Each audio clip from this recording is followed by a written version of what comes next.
What's going on, guys? I've got a 2007 Dodge Grand Caravan here, and I'm going to use this car to point out to you the location of the fuel pump fuse and relay. It's behind this cover. Push in on the tab here and the tab here while lifting up, and the cover will be set aside. The fuel pump fuse is this 20 amp fuse right here. You can pull this out. You can look through it and see if it's good or not. That is what a good fuse looks like. You can see the little U-shaped piece in there. Now the relay for the fuel pump, it's activated whenever the fuel pump is running, and it's located right here. So one thing you can do is you can try tapping on the relay. Sometimes relays will get stuck, and tapping on the relay can free it up. Another great troubleshooting step is to remove the relay and swap in a different relay. So for example, if your wipers work, you know your wiper relay works, so you can put that in the place of the fuel pump relay. And if it works after that, then you know probably the issues with the relay. Now let's dive a little deeper on how this is wired.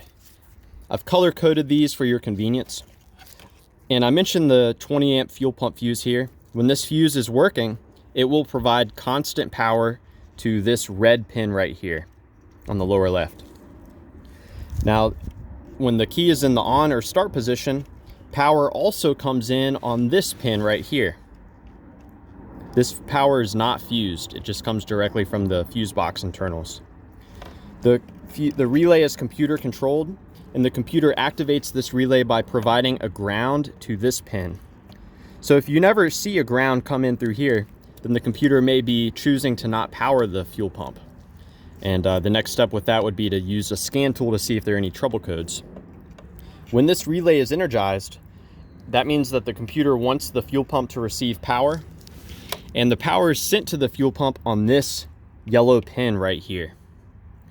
You can actually send your own power into this pin, and it should result in your fuel pump running. That's not a permanent solution to whatever problem you may have.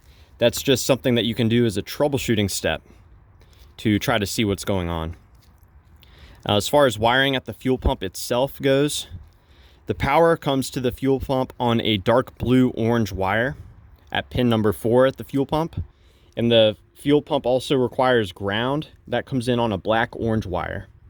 So this one goes to the dark blue-orange wire, and the ground comes in on the black-orange wire. Now, how do you know if your fuel pump is working or not? Sometimes, if you have good ears and if you're in a quiet area, you can hear the fuel pump running. But just because you hear the fuel pump running doesn't mean it's doing its job of providing adequate fuel to the engine. The only real way to know on this vehicle is you've got to disconnect this fuel line right here, and you can see if you're getting fuel pressure coming out of this. So the way to disconnect this, you want to push the line into the fuel rail, and you can see this plastic collar here. You want to pull that collar into the body of this line. You may want to spray some WD into this whole assembly, but that's how we disconnect it right there.